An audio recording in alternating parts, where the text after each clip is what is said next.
Meu amigo, minha amiga, muito obrigado por estarmos unidos e reunidos no nosso Palavra por Palavra, que dia após dia, em sintonia com a liturgia da Igreja, vai meditando, refletindo, vamos rezando e contemplando a palavra do Evangelho. Muito obrigado a você que, com sua fidelidade, nos acompanha, compartilha, envia os links, recomenda o nosso canal aos seus conhecidos, aos seus amigos. Vamos formando esta grande corrente que tem como centro a palavra de Deus, a palavra que antes de ser escrita se fez carne, se fez pessoa em Jesus Cristo. E nós continuamos nessa 8ª semana do tempo comum, agora retomamos o tempo comum, nós continuamos rezando e meditando o Evangelho de São Marcos. Agora iniciamos o capítulo 11.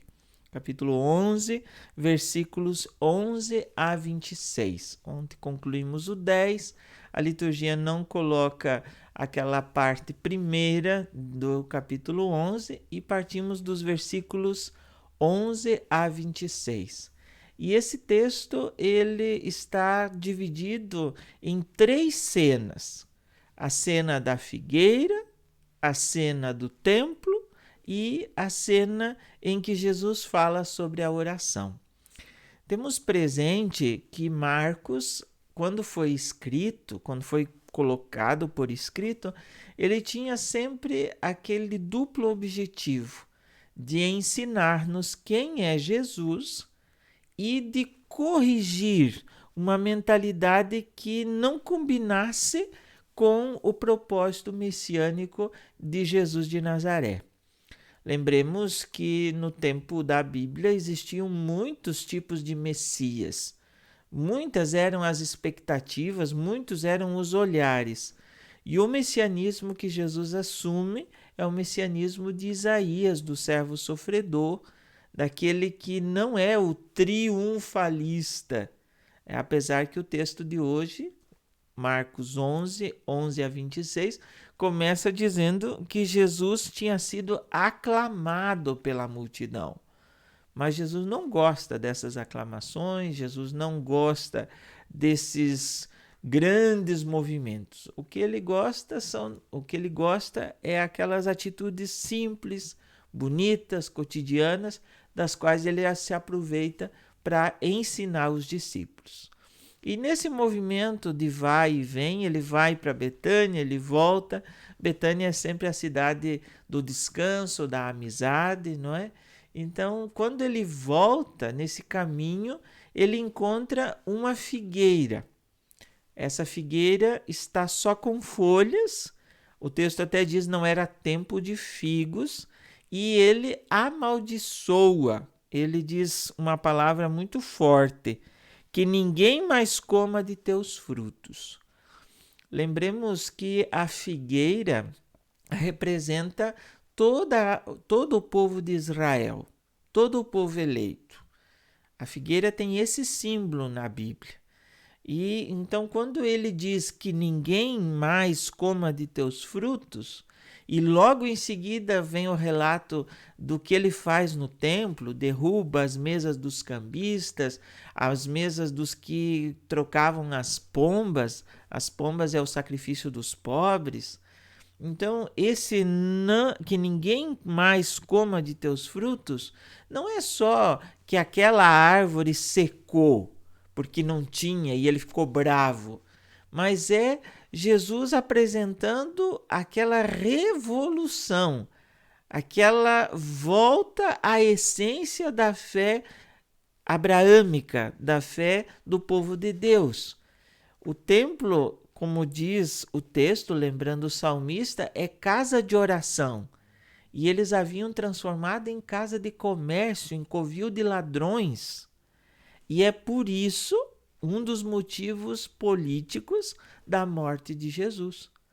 Então, essa figueira é todo o sistema do templo, Não o templo em si, a religião em si, e porque se nós defendemos, aí nós já logo caímos num preconceito contra o povo judeu. Não é assim.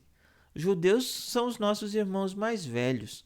São aquelas pessoas tementes ao Deus único e verdadeiro, que merecem todo o nosso respeito.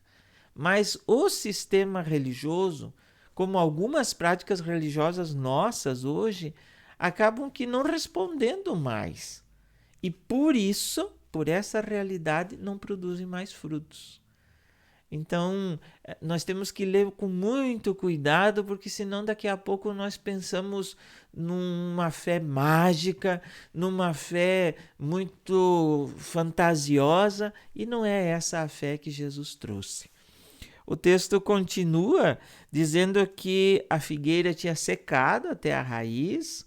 Pedro lembra Jesus desse fato, não é? É a palavra de Pedro que é dita amaldiçoar. Jesus simplesmente disse que ninguém mais coma de teus frutos. E nós temos presente a figura da figueira como sistema religioso, político, social da época. Aí, diante dessa fala de Pedro, Jesus mostra o outro lado da fé. A fé que confia, a fé que não duvida, a fé que se entrega, a fé verdadeira. E é por isso que ele diz assim: se você pedir e não duvidar no seu coração, mas acreditar, isso vai acontecer. Ele até usa a comparação da montanha. Diz para essa montanha se lançar para o mar e isso vai acontecer. Digo de novo, tomemos cuidado para não pensarmos uma fé mágica. Sair dizendo para os morros por aí, sai dali e vai para lá, e daí não acontece, eu não tenho fé. Não é assim. Jesus nos ensina a acreditar. Acreditar totalmente, com confiança, plenamente. E ainda ele acrescenta: por isso vos digo, tudo o que pedirdes na oração, acreditai que já o recebestes, e assim será. E continua: quando estiverdes rezando, e aqui vem a proposta do dia de hoje, perdoai tudo o que tiverdes contra alguém, para que o vosso Pai que está nos céus também perdoe os vossos pecados. Veja que oração bonita, né? A oração que confia e a oração que perdoa. Por isso, meus amigos, para que nós não sequemos até a raiz, vamos de novo rezar, mas uma oração que confia, uma oração operante, uma oração que tem muito presente aquele irmão e aquela irmã que sofre, que padece, que precisa de nós. Assim, exercendo o perdão, a confiança, vamos crendo, vamos rezando, vamos confiando e principalmente vamos seguindo pelo caminho de Jesus. Muito obrigado mais uma vez. Fiquem todos com a bênção do Senhor. Em nome do Pai, e do Filho e do Espírito Santo. Amém.